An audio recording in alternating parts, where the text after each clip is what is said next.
I accidentally spilled wine on my sister-in-law's wedding dress and she slapped me in the face. Then my husband kicked me out of her party.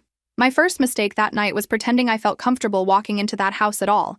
Like my stomach was not already doing that slow, nervous flip it always did when we pulled up to my mother-in-law's place, and I saw all the cars lined up in the driveway and along the street, like a warning line of metal saying, "Hey, remember, you are outnumbered in there."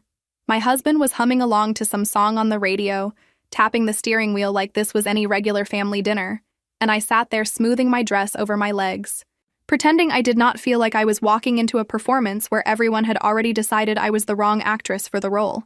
I kept telling myself it was just one evening, just a few hours, just a plate of food and some forced laughter, and then we could go home. Except home lately meant a place where I was always a little tense, waiting for the next snide comment to turn into a full argument. My name is Lana, and we live in the US, not far from my parents and just close enough to his family that I never really got a break from them. By the time we were knocking on the door, I had already done that thing where you rehearse tiny reactions in your head, like how hard to smile if my sister-in-law hugged me, what to say if my mother-in-law made one of those jokes about how her son used to like his food cooked before he got married, and how to keep my voice even if someone asked when we were finally going to have a baby. I know that sounds dramatic, but if you have ever walked into a room where you know you are the one on probation, you get it. Your whole body goes into this weird performance mode. My husband squeezed my shoulder with what I'm sure he thought was a reassuring gesture and said, "It's going to be fine." And I remember thinking, easy for you to say? You're the golden child in there. You could set the living room on fire, and your mother would probably blame the lighter. His mother opened the door with that big smile that never fully reached her eyes when it came to me, and she pulled him in for a hug first, obviously, loud, "My boy," and all, then turned to me with a smaller, more measured smile, like she was checking a box on some invisible form. "Lana, you made it," she said, as if I had been invited to a corporate meeting instead of dinner, and I forced my own smile, hugged her back, breathed in her strong perfume, and told myself to exhale slowly so I would not choke on the scent and on my irritation at the same time. The house smelled like food and cleaning products and that faint hint of something floral she always had going in some plug-in in the hallway. The dining table was already set, way more plates than usual because my sister-in-law and her husband were there, plus a couple of cousins I barely knew but who somehow knew everything about our marriage from the way they looked at me sometimes. My sister-in-law was already in the living room when we walked in, perched on the couch in this very white dress that clung to her like it had been sewn onto her body, laughing at something her husband said. She stood up when she saw us, smoothed the dress like she was in a commercial, and walked over with that air she had that always said, "I live in a different tax bracket from you now, but I'm pretending we're the same for today." "Hey," she said, leaning in for a kiss on the cheek that somehow managed to feel like an inspection. "You look nice." It was the pause that did it, the little micro-hesitation that said she was surprised I had managed to look presentable. I told her she looked nice too, which was objectively true, and I tried very hard not to picture spilling anything on that perfect white fabric, because I have a bad habit of thinking about the worst-case scenario like my brain is doing its own dark comedy show in the background. Dinner itself started out almost peaceful, if you did not count the small digs. My mother-in-law complimented the way my sister-in-law had arranged the salad like it was an art installation, and then glanced at me when she said, "Some people are just naturally good at making things look elegant. You know?" I laughed it off, because that is what I do, swallowed the urge to say something back and instead focused on not dropping my fork, not clinking my glass too loud, not existing too much. My husband went quiet the way he always did around his family, shrinking into this softer version of himself that said, "Please nobody fight. Please nobody make me choose." We made small talk about work, which for me meant explaining again that being an administrative assistant at a medical office is not just answering phones. And then my mother-in-law asked if things were still tight for us, money-wise, in that fake, innocent tone. I told her we were managing, which was true in a very loose sense, and she turned to her daughter and said something about how lucky she was that her husband took such good financial care of her, like my husband was not sitting right there, working full-time too. After we ate, someone put on music in the living room, because apparently we were turning the whole thing into a mini party, and a few of the cousins started dancing. Drinks were poured, and I accepted a glass of red wine because if I was going to survive this night, I needed the social lubrication. I am not a big drinker, but one glass usually takes the edge off the constant analyzing every word I say. The living room slowly turned into this cramped, loud space full of bodies and laughter, and those high-pitched shrieks some people emit when they are tipsy and trying to sound like they are having the best time of their lives. I stayed near the edge of the room with my glass, swaying a little to the music, trying not to call too much attention to myself. I did not realize my sister-in-law had moved behind me until much later, which is the part that people love to pick apart. Like, well, why didn't you see her there? As if I had eyes in the back of my head and a little radar for white polyester. I was mid-conversation with one of the cousins about some show she was watching when someone in the crowded living room brushed past me hard enough from the side that I instinctively stepped back to keep my balance. That tiny automatic step, plus the music and how packed the room was, put me exactly in the wrong place at the wrong time, without me even realizing she was right behind me. That tiny step, plus the music and the crowd and my total lack of spatial awareness in that house, was all it took. My elbow jerked, my glass tipped, and in what felt like slow motion, I watched this deep red arc of wine fly out of the cup and land straight across my sister-in-law's chest and stomach, soaking her perfect white dress in ugly stains that spread like ink. For a second, there was silence in my head, like the sound had been turned off, and then she started screaming like I had done it on purpose to humiliate her, instead of accidentally baptizing her dress in Merlot. Conversation stopped. Music kept playing, which made it even worse, this upbeat song in the background, while she stared down at herself, eyes huge, mouth open, hands hovering in front of her like she was afraid to touch anything. "Oh my God, look at what you did," she shouted, and every face in the room turned toward us. My heart slammed against my ribs, and my first instinct was to apologize, obviously, because it had been an accident. "I am so sorry," I said, already reaching for napkins from the coffee table, already dabbing at the fabric, babbling about how I had not seen her there, how someone had bumped me. My husband moved in from somewhere, taking the empty glass out of my hand and grabbing a handful of napkins too, his face stuck in that tight, embarrassed half-smile he gets when he wants the ground to swallow him. She slapped my hands away. "Do not touch me," she snapped, which is hilarious because technically she said that while already touching my wrists, but I was too stunned to process the irony. "This dress is ruined. Do you have any idea how much this cost?" Her voice climbed with each word, like she was trying to hit the ceiling, and I swear I felt myself shrinking every time she looked at me like I was some clumsy child. I kept apologizing, because that is my default setting, and tried to explain again that I did not see her behind me, that someone pushed into me, that it was crowded, that it was just wine on a dress. I made what I thought was a small, disarming joke, because that is my second default setting, something like, "I promise I do not usually need eyes in the back of my head, but maybe I should install some." And I guess I should have just stapled my mouth shut because my husband let out this tiny nervous laugh and that was it. That was the spark to the gasoline. Her face went from angry to volcanic. "You think this is funny?" she yelled, stepping closer, the smell of wine and perfume hitting me all at once. "You ruin my dress and then crack jokes? Of course you do not get it. You could never afford something like this even if you worked your little office job for a year." There it was. The money thing, the class thing, the way she loved to remind me that her husband made more in a month than we did in several. I could feel my ears burning, my throat closing, and still I tried to calm her down, telling her again that I was sorry, offering to pay for cleaning, for a new dress, anything. People were staring, some pretending not to, which honestly made it worse. My mother-in-law rushed over, hands flying to her daughter's shoulders, cooing and fussing like she had just witnessed an actual crime scene. "Honey, it is okay. It is just a dress," she said, except her eyes shot me this cold, hard look that said the exact opposite. The insults kept coming, little jabs about how careless I was, how I never paid attention, how her brother had always dated women with more grace. I felt each one like a little slap, and then she gave me a real one. She lifted her hand and, without warning, swung it across my face, the sound of it sharper and louder than I would have thought possible. My cheek exploded in heat, my head snapped to the side, and for a heartbeat the whole room went into this stunned silence, even over the music. I wish I could tell you I handled it with saint-like calm, that I turned the other cheek, literally, that I walked away with dignity. I did not. What actually happened is that something inside me, something that had been stretched thin since the day I joined that family, finally snapped. All the little comments, the snubs, the being left out of photos, the jokes about my job, the way my husband never fully stepped in, they all boiled up at once. Before I even fully realized what I was doing, my hand came up and I slapped her back. It was not a light tap either. It was a full, ungraceful, furious slap that landed right on the same spot where my wine had hit earlier, except this time it was skin and not fabric. Her head jerked to the side, her mouth forming this shocked O shape, and the room went from stunned to horrified in one breath. Someone gasped. 2 people lunged in at the same time. Not to protect me, of course, but to physically stop me from supposedly making a scene.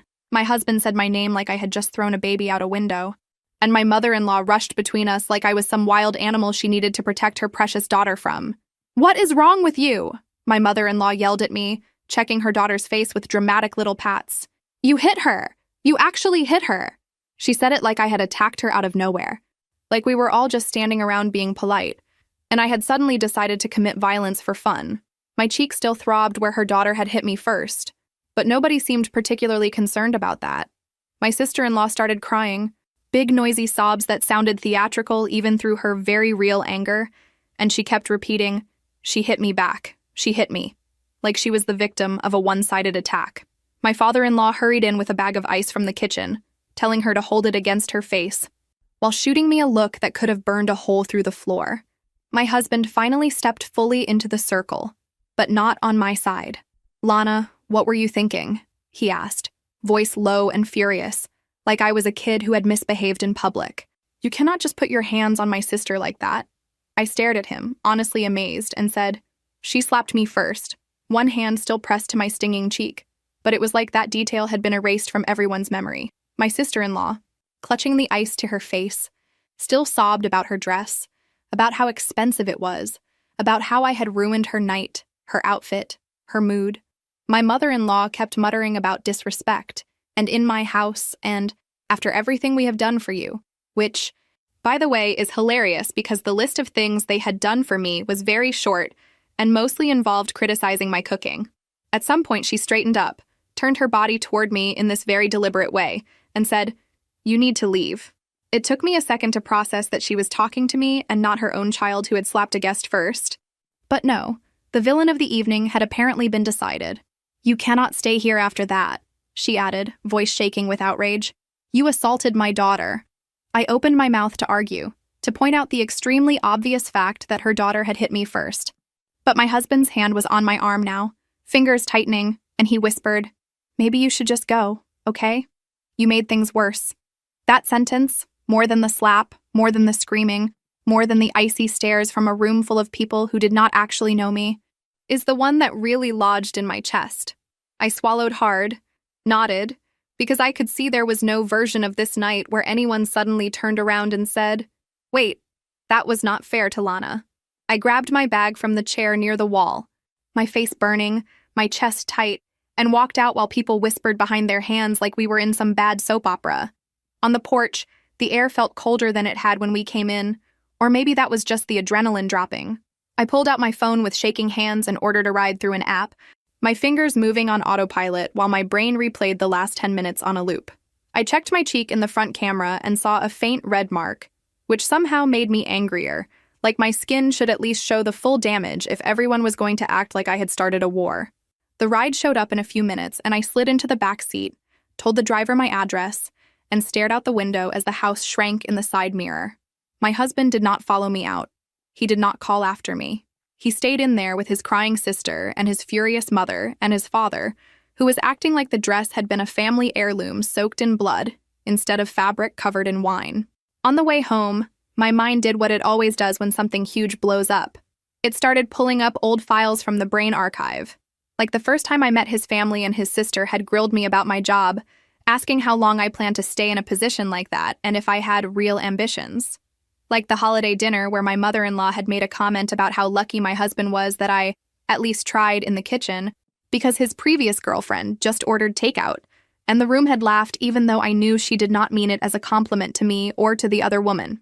I thought about the anniversary when I had saved up to take my husband to this nice little place in town and his sister had called halfway through dessert, asking him to come pick her up because her car had decided to die, and he had left, apologizing to me as he walked out, leaving me alone with a half-eaten slice of cake.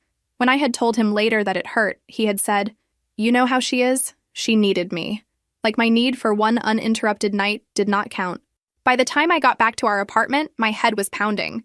I kicked off my shoes, dropped my bag on the couch, and stood in the middle of the living room, suddenly unsure what to do with my hands, my face, my entire life. I went to the bathroom, washed my face, tried not to cry, failed, did that ugly crying thing where you have to grip the sink to stay standing. I kept hearing the slap in my head, the sound of it, the way the room had gone quiet, and I honestly did not know if I regretted it or not. Part of me did, because I knew it gave them ammunition. Part of me did not at all, because it was the first time I had ever physically pushed back against any of them. My husband did not come home that night.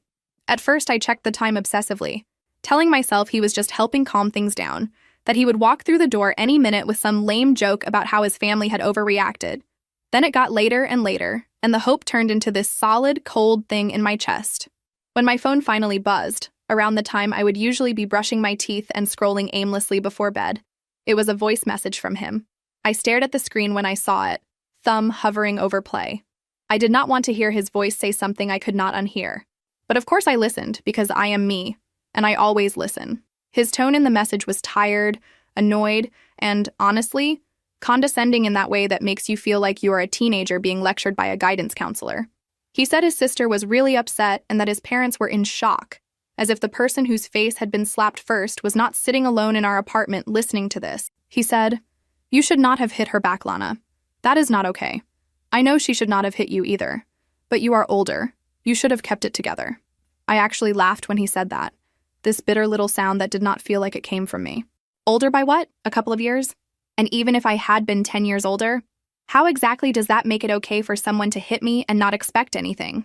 He went on about how his sister was talking about pressing charges, about calling a lawyer, about not letting this go, and that his parents were supporting her. He said he was going to stay over there that night because she was a mess and they needed him. Then came the punchline, the part that really told me where I ranked in that hierarchy. It would help a lot if you apologized to her. Like, really apologized. Maybe we can avoid things getting ugly. I paused the message halfway through, walked around the living room in a circle, then pressed play again, as if hearing it a second time would make it sound different. It did not. He finished by saying he did not want to see this tear the family apart, that we needed to be reasonable, and that he loved me, but I had put him in a very difficult position. I love how people like to say, "You put me in a difficult position," when what they really mean is, "You forced me to show you where my loyalty actually is." I did not reply that night. I put my phone face down on the coffee table, turned off the lights, and lay on the couch instead of the bed, because somehow the bed felt too much like us, and I was not sure what us even meant anymore.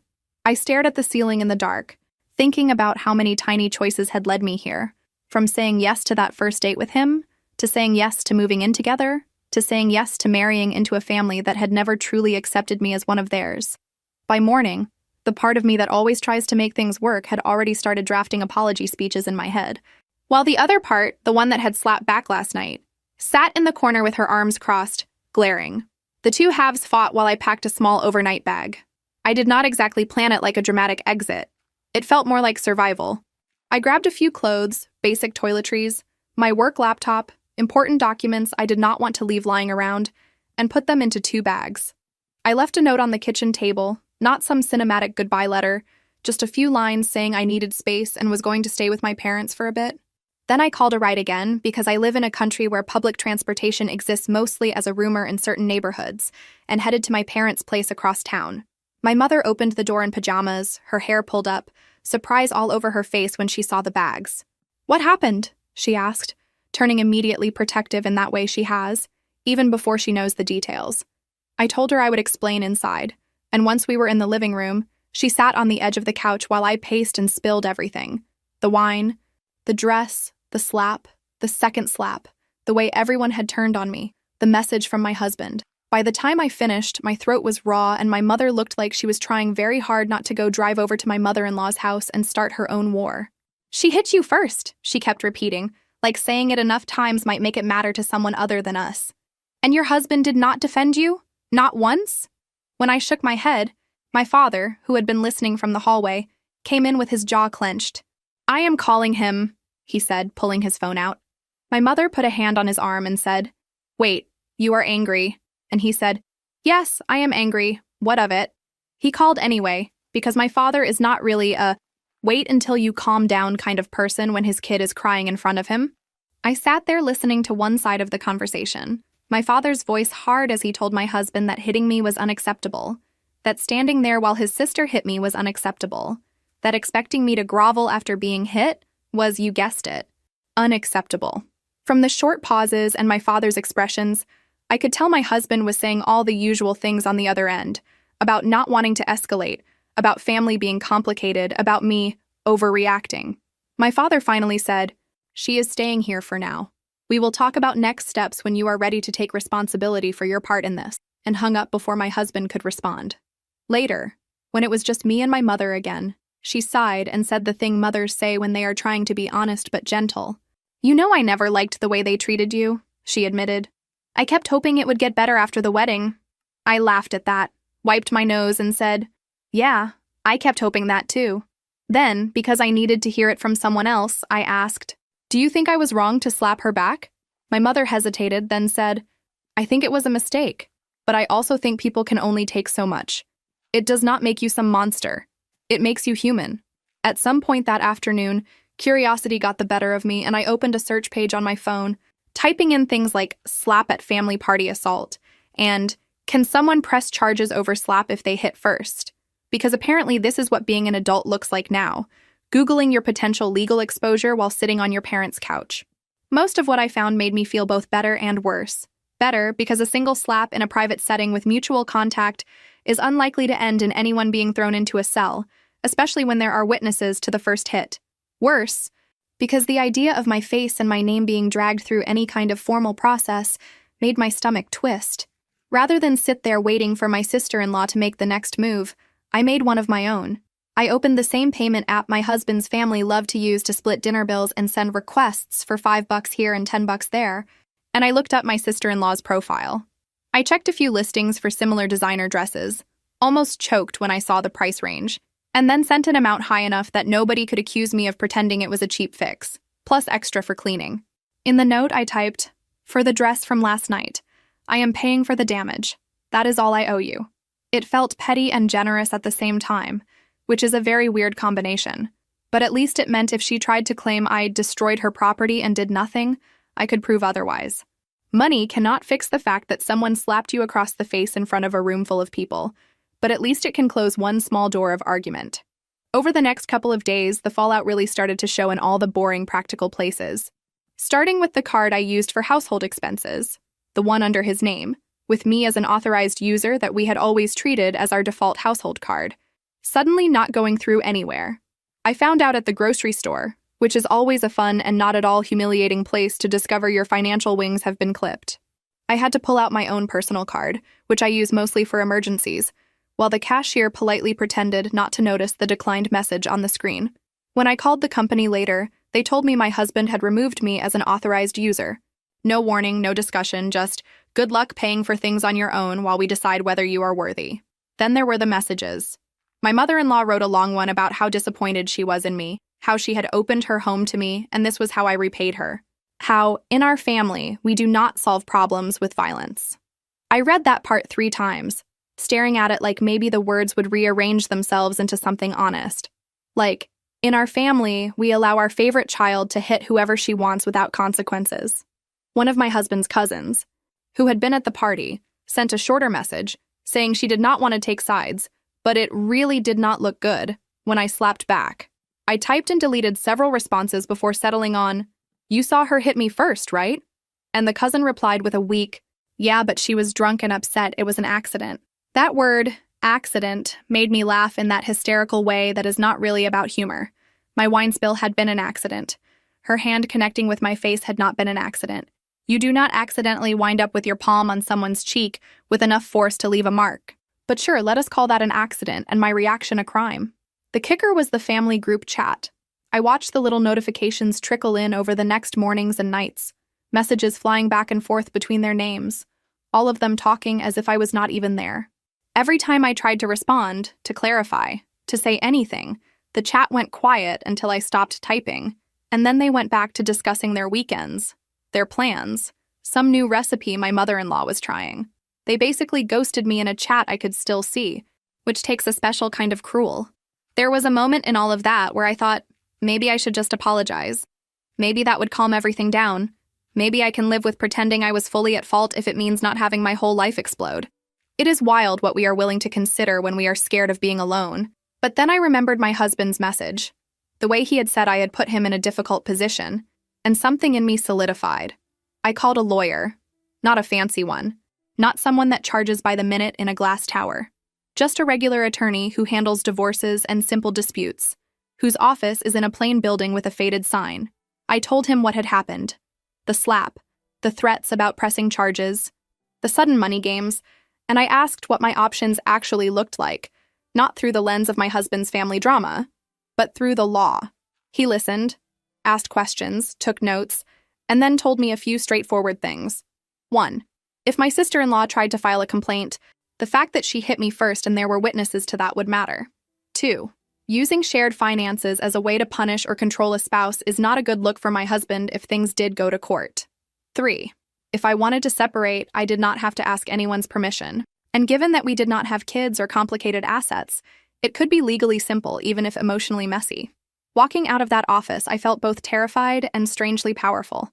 And for what it is worth, the whole pressing charges thing started shrinking the second I stopped sobbing and started acting like an adult about it. I wrote down dates, saved screenshots of those messages, kept the payment receipt for the dress money, noted who had been in the room, and then refused to answer anything that was just bait. People calm down fast when they realize you are keeping records. And that, more than any speech, shook something loose in my brain. A week and a half after the slap, my husband texted me asking if we could meet in person to talk. I agreed, because I am not a fan of ending entire marriages over text, tempting as it may be. We chose a neutral coffee shop halfway between my parents' place and our apartment. When I walked in, he was already there, sitting at a table with 2 cups in front of him, 1 black coffee for him, 1 something sweet with foam for me, like he always ordered when we were still good. For a second, my chest hurt with nostalgia, but then I remembered why we were there. He looked tired, which good, because so was I. We did the awkward small talk thing for about 30 seconds before I said, "So, your sister." He sighed like a man who has been through a hard week at some noble job instead of a man whose wife got slapped at a party. "She is still really upset," he said. "She keeps talking about the dress, about how you humiliated her in front of everyone." "I humiliated her," I repeated slowly, because sometimes you have to savor the absurdity before you swallow it. "She slapped me first, in front of everyone. I humiliated her by not just taking it quietly." He ran a hand through his hair, that nervous habit he has, and said, "I am not saying she was right to hit you. She was drunk, she was emotional, but you could have walked away.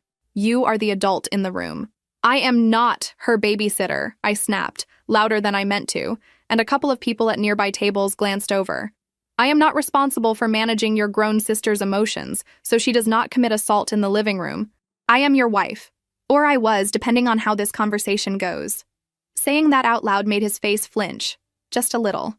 He took a breath, like he was gearing up for some negotiation. "Look, my parents are freaking out. They say they do not feel comfortable having you over if things are like this.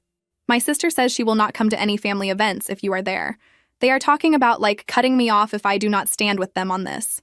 He paused like he expected me to be moved by the horror of him potentially missing out on Sunday dinners. "I do not want that. I do not want to be estranged from my family." There it was, the real fear talking. Not fear of losing me, not fear of what this had done to our relationship, but fear of being the son who disappointed mommy and daddy. I leaned back in my chair and looked at him. Really looked, maybe more clearly than I ever had. "So what do you want?" I asked. "I want you to apologize to my sister," he said, as if he had not heard a single thing I had said for the last 10 minutes. "Like, really apologize. In person. Show her you regret what you did. My parents think if you do that, she will drop this whole idea of going to a lawyer. We can move on. We can fix this." "And does she apologize to me?" I asked. "For slapping me, for screaming at me, for dragging my job into it, for calling me careless and poor in front of everyone?" He hesitated for a fraction of a second and then said, "She was drunk, Lana. She does not even remember exactly how it happened. She feels like you embarrassed her on purpose. There is something about being told to be the bigger person by someone standing comfortably on the low ground that makes your blood boil." I laughed quietly because otherwise I might have screamed. "Taking the high road does not mean letting people wipe their feet on me," I said. "You know that, right? Or have you lived in that house so long you think that is just how things work?" He bristled, the way he always did when I criticized his family, even indirectly. You always make it about them, he said. You never try to see it from their side. They think you do not like them either. As if liking someone and letting them smack you across the face and then demand an apology are in the same category of compromise. I could feel the conversation shifting inside me like a train switching tracks. A week ago, maybe even 2 days ago, I might have been more willing to bend, to find some middle ground, to offer some half apology like, I am sorry things got out of hand, just to keep everyone else comfortable. But sitting there, after everything, I realized that every piece I had been keeping had come at the cost of my own self-respect. I went to see a lawyer, I said, watching his expression carefully. His eyes widened a little, and he sat up straighter. Not because I am planning some big dramatic lawsuit, because I needed to know where I stand. Legally, financially. I needed to know if I am actually trapped here, or if that is just something your family wants me to believe. You went to a lawyer? He repeated, like I had just told him I had joined a cult. Why would you do that without talking to me first? I raised my eyebrows. You removed me from the credit card without talking to me first. You stayed at your parents' house without talking to me first. You told me I needed to apologize to the person who hit me without talking to me about how that made me feel.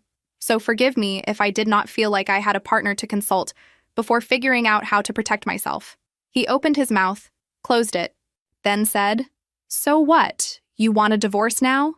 There was this mixture of disbelief and theatrical hurt in his voice, like the very idea offended him on a personal level. And in that moment, I realized that yes, actually, I did. I think I do, I said, surprising myself only in how calm I sounded. Because I cannot keep doing this. I cannot keep walking into rooms where I am the only one expected to take every hit, literal or not, for the sake of family harmony. I cannot be married to someone whose first instinct when I get slapped is to ask me to say sorry. He stared at me for what felt like a very long time. Then he shook his head like he could just reject my reality and substitute his own. You are overreacting, he said. This is one fight, one bad night. You are going to throw away our whole marriage over a slap? Over a pattern, I corrected. Over years of you letting them disrespect me. Over you always choosing the path of least resistance, which just happens to be the path where I am the one bending. Over you punishing me financially instead of having an adult conversation. Over you being more afraid of your mother's disappointment than of your wife walking out. He flinched at that, looked away, stared at the table. The coffee between us had gone cold. I felt a weird detachment watching him, like I was outside my own body, looking at this scene from above. Girl sits in coffee shop. Boy begs her not to blow things out of proportion. Girl realizes the proportion has been wrong for a very long time. I am not signing anything, he said eventually, because he is the kind of person who thinks refusing paperwork can stop reality. I will not agree to this. You cannot just make a decision like that on your own. I almost smiled, because in a twisted way, that was classic him, believing that if he did not cooperate, nothing could move forward. Actually, I said, I can. You do not have to agree for me to file. This is not one of those situations. We do not have kids. We do not have a house together. The law is not going to chain me to you because you do not feel like letting go. He stared at me with something like fear in his eyes. Or maybe it was just the realization that his default strategy of doing nothing until I gave up was not going to work this time. So that is it? He asked. You are just done? I thought about our early days, the nights eating cheap takeout, the way he used to make me laugh, the way we used to talk about building a life where we had each other's backs. Then I thought about the sound of his sister's hand on my face, the echo of his voice saying I needed to apologize, the emptiness of our apartment the night he chose to stay with them instead of coming home. Yeah, I said softly. I think I am. I did not storm out dramatically. I finished my cold coffee, stood up, told him my lawyer would be in touch, and walked out into the bright afternoon like I was just another person leaving a coffee shop, not someone stepping out of a marriage. The sun felt weirdly harsh on my skin, and for a second I wanted to cry, collapse, call him back. Instead, I kept walking. The next few weeks were a blur of paperwork and awkward conversations and that strange mix of grief and relief that comes with endings. We did the awkward box swap too, me grabbing my clothes and documents, him taking his tools, and whatever else still felt like hours. And it was exactly as romantic as it sounds. My husband sent me long messages about how I was making a mistake, how we could go to counseling, how his sister was willing to move on if I apologized. I ignored most of them, only replying with practical answers about signing documents or returning his things. My mother-in-law tried her own tactics. She called my mother to tell her I was destroying her son's life, conveniently skipping over the part where her daughter had tried to destroy my face. She sent me messages about how marriage was about sacrifice, about how she had put up with plenty of things from her own husband for the sake of family, like that was a model I should aspire to. I wrote one long response that I never sent, explaining that sacrificing your basic dignity is not the same as compromising on what show to watch after dinner. The divorce itself was, like the lawyer had predicted, not some epic courtroom scene, just a slow grind of forms, signatures, and waiting periods. Where we live there is this built-in stretch of time you have to sit with the decision, like the state wants to be really sure you mean it before a judge signs off. So it all took a few months of back and forth. No kids, no house in both our names, no dramatic fight over furniture meant that once the clock finally ran out, it was mostly a matter of a clerk stamping things and a judge spending maybe 5 minutes looking at the file before moving on to the next couple who had thought forever would be easier than it turned out to be. After it was officially done, I walked outside and felt, not free exactly, but lighter, like someone had loosened a too tight belt around my chest. My mother met me on the sidewalk with a hug and a sandwich she had picked up on the way because she knows grief makes me forget to eat. We sat on a bench and she asked how I felt, and I told her the truth, which was tired, sad, and weirdly proud of myself. A few weeks after the papers were signed, my sister-in-law's husband sent me a message asking if he could drop something off. He showed up looking more wrung out than angry, handed me a small box of snacks and a card, and said he had moved out for a while after another explosion at their house. He told me a counselor had made him replay that night in the living room, and that the more he thought about it, the more it bothered him that everyone had expected me to just stand there and take it. He said he was sorry for staying quiet and wanted me to hear at least one person from that side say it was wrong. I believed him, and it did help, but I still did not invite him in. I was done being the unofficial emotional sponge for that household. Life did not instantly become some empowering montage after that. I still had to work every day, answering phones and scheduling appointments at the medical office. Still had to pay rent on the small apartment I eventually moved into on my own. Still had nights where I lay awake replaying the good moments of my marriage and wondering if I had pulled the plug too soon. But then I would remember that party. The slap, the way his fingers dug into my arm as he told me I had made things worse. And the doubt would quiet down. Months later, his name popped up on my phone. The text said, "Hi, Lana. Do you have a minute?" For a second I thought, what fresh drama is this? But curiosity won again, and I replied, "What is going on?" He asked if he could call, said it was easier to explain by voice, and against my better judgment, I agreed. His voice sounded tired and older than I remembered, like the last few months had aged him. He apologized immediately, not for himself at first, but for his wife. He said, "I should have stepped in that night. I saw what happened. I saw her hit you first. I let everyone pretend it had been the other way around because it was easier." He told me that things between them had gotten worse since the party, that the girl who had slapped me had slapped other people too, not always literally, but with words, with behaviors. That her anger, which everyone had always brushed off as just her personality, had started spilling over in ways he could not ignore. He said he had moved out for a while after a particularly bad fight, that he was staying with a friend, that he had started seeing a counselor who was helping him understand how long he had been enabling her behavior. He mentioned, almost as an aside, that they had been trying to get pregnant for a while and it had not been working, and that his wife was spiraling about it, blaming herself, blaming him, blaming the world. I could hear in his voice that he felt guilty even bringing that up to me, like he knew there was a part of the old me that might have softened at that and said, "Oh, that is so hard." I will be honest with you, I did not feel much sympathy. I know that makes me sound cold, but it is hard to dig up compassion for someone who saw your face as an acceptable place to land their frustration. He said, "I know you probably do not care about any of this, and you have every right not to. I just needed to say I am sorry for not speaking up, for letting you be the villain in a story where you were not the only one at fault." He also said something that stuck with me. "Your leaving shook them more than they will ever admit. They thought you would swallow it. They always think people will swallow it." I thanked him for the apology. I told him that, honestly, it had been a long time since I had spent energy thinking about that house or the people in it. That was not entirely true, but it felt true enough that day. I told him I hoped he figured out what he needed to do to be okay, and that I was not the right person to give him advice. We hung up after that, two people sitting in different parts of the same city, connected only by the ghost of a family dinner gone wrong. Sometimes when I am alone in my little apartment, eating takeout on the couch and watching some show where characters forgive each other a little too easily, I think about that night again. I think about the way my hand stung after I slapped her back, about the look on my husband's face when I told him I wanted a divorce, about my mother's arms around me in the living room, about the lawyer's matter-of-fact voice saying I was not trapped. I do not feel proud of the slap itself. Violence is not something I want to be part of my self-image. But I am proud that I finally stopped treating myself like the only one who had to absorb impact for the sake of not making waves. People love to say, it is just family. Like that explains everything. Like being related to someone gives them unlimited access to your boundaries. What I have learned, what I am still learning, is that family is just people. People who can be kind or cruel, selfish or generous, loving or awful.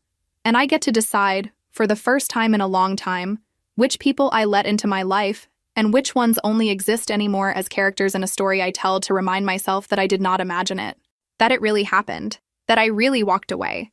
And because life does not stop just because one story ends, there were still bills to pay, shifts to cover, appointments to schedule, laundry to do, all the boring little things that keep you tethered to the planet when part of you feels like you should have gotten some dramatic soundtrack and a fade to black. Instead, I had fluorescent lights at the medical office and a sticky desk phone that always rang at the worst possible moment, and a manager who thought being 5 minutes late from lunch meant I was on the brink of spiraling into chaos. The first day I went back to work after the divorce was finalized, my coworker looked at me over the edge of her computer monitor and said, "You look different." I asked if that was code for, "You look like you have been crying in your car." But she shook her head and said, "No, like lighter or something. Did you get a haircut?" I had not. I just was not carrying an entire extended family on my shoulders anymore. I shrugged and said, "Paperwork got signed," which is not the most poetic way to describe the end of a marriage, but it was the truth. There were still moments where the old patterns tried to creep back in. A patient yelled at me once because their insurance did not cover something, and they decided the person picking up the phone must have direct control over national health policy. The old me would have apologized 100 times and gone home feeling like I had personally failed them. The slightly newer me took a breath, kept my voice calm, and said, "I understand you are frustrated, but do not speak to me like that. I am trying to help you." My hands were shaking a little, but I did it. Later in the break room, I laughed with my coworker about how I had just drawn a line with a stranger more easily than I ever had with my own ex-husband's mother. On weekends, I went to my parents' house for dinner a lot more. My mother would make something that reminded me of childhood. My father would insist on sending me home with leftovers in plastic containers that multiplied in my fridge, and we would talk about everything and nothing. Sometimes an aunt or cousin would be there, and somebody would inevitably ask, in that nosy but loving way, "Have you heard from him?"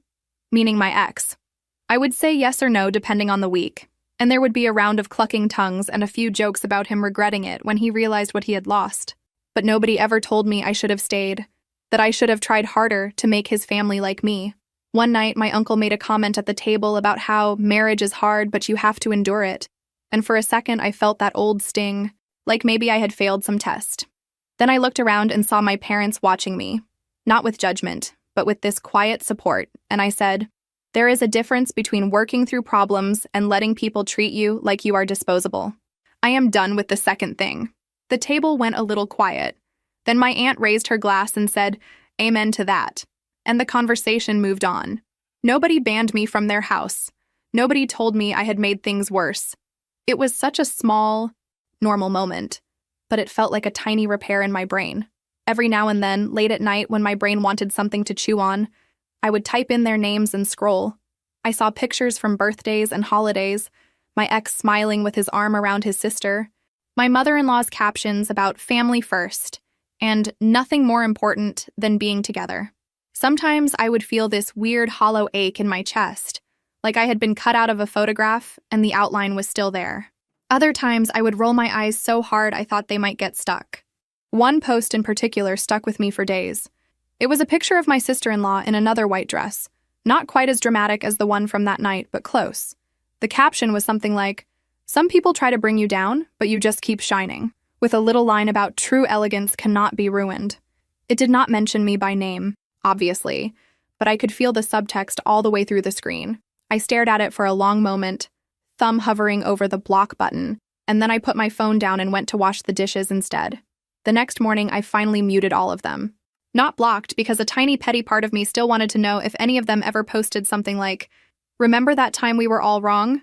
But muted, because I did not need their curated life cropping up between videos of pets and recipes every time I tried to relax.